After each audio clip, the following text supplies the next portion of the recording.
What's up, everybody? The Iceman here on the Iceman's YouTube channel, Iceman's Return. And we had AEW's Forbidden Door on Sunday. I will say this very quickly. The show delivered. I thought it was a good show. I watched it all. The one match that I don't think should have taken place at Forbidden Door was Thunder Rosa and Toni Storm. Now there's a lot of controversy with Toni Storm and AEW, but this is what goes on. And the only thing I can say about AEW is you bring in these former ex-WWE women, you showcase them for a few weeks, and then they're gone from Dynamite, and they end up on Dark or Dark Elevation, or possibly Rampage before that. But it was a good show. Obviously, we all knew Moxley would get the interim AEW belt, which, to me, Punk should have been stripped of the title, being injured, but Tony Khan decided to think otherwise. But the following night, one of the better shows thus far this week, WWE's Raw 20-year anniversary for John Cena. WWE did a great job.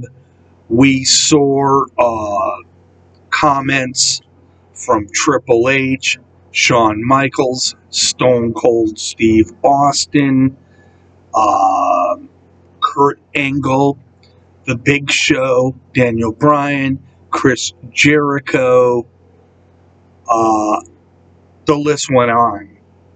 And Randy Orton, which I thought the words he had to state about John Cena were awesome, saying, obviously they all pretty much said John Cena is the greatest WWE superstar ever.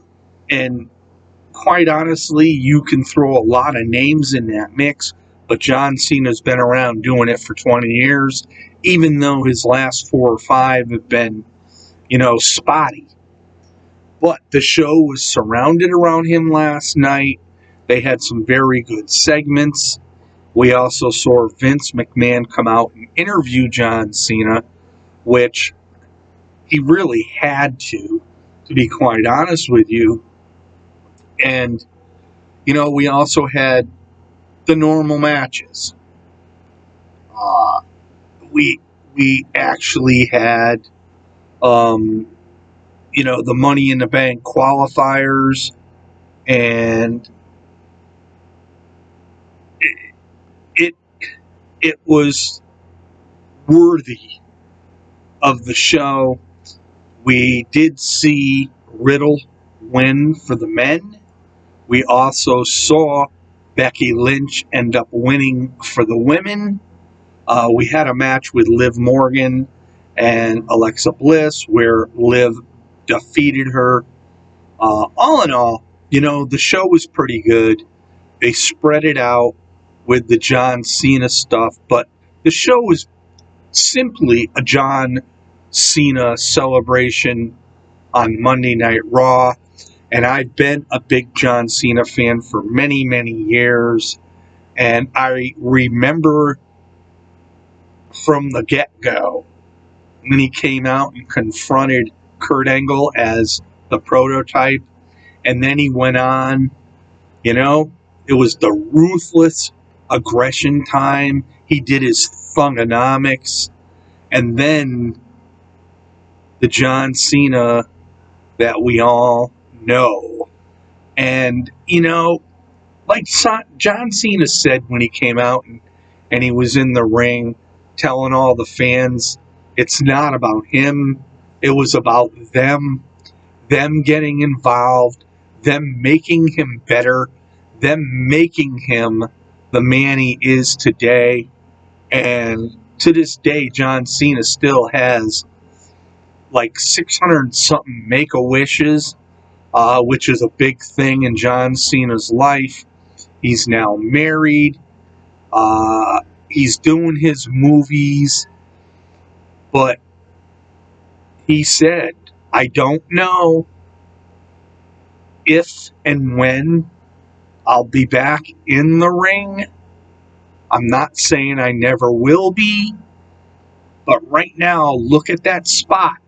There's one open spot for the men's Money in the Bank, and it wouldn't surprise me if Cena was the random guy that does come in.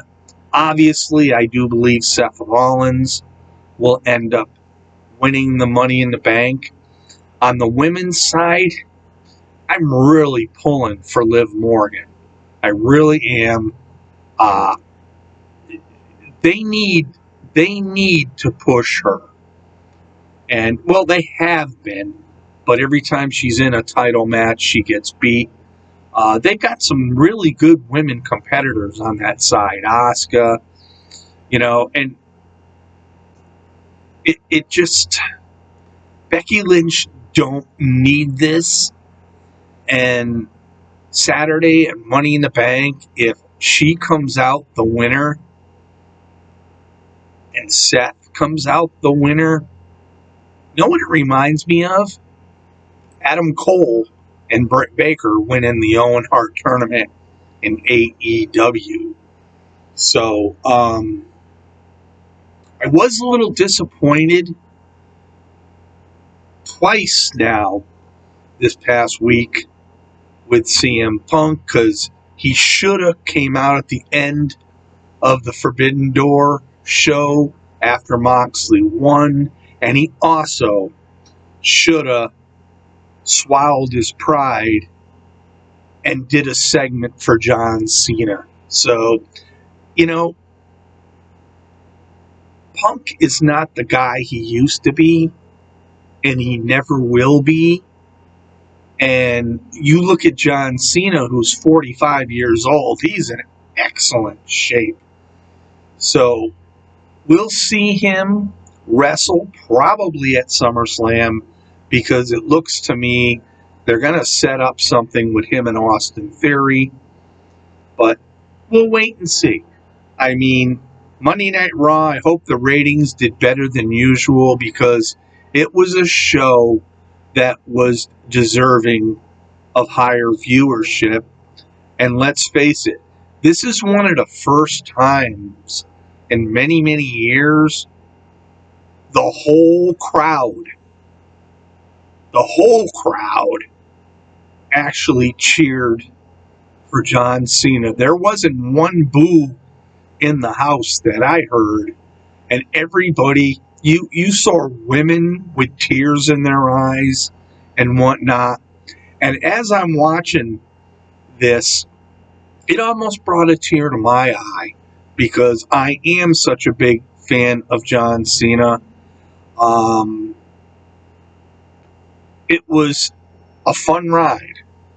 And like Stephanie McMahon said, you had a great 20 years. Let's see what comes pretty much next for you.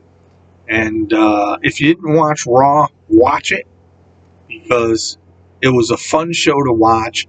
It wasn't just one segment with Cena. There were segments throughout the show and short segments of comments by many superstars in the business. And that's respect. And that's what this man has earned throughout his 20 years in wrestling.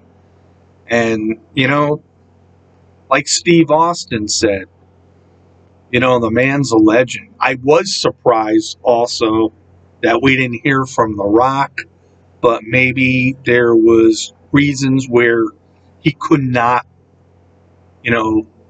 be able to do any of this. So anyway, if you get a chance, watch Monday Night Raw. It was the John Cena anniversary show, and I plan on getting his 20-year anniversary t-shirt. I think it's one of his best shirts ever, and I'm looking forward to receiving it. Peace out, everybody. This is the Iceman on the Iceman's Return YouTube channel, and we'll see y'all next time.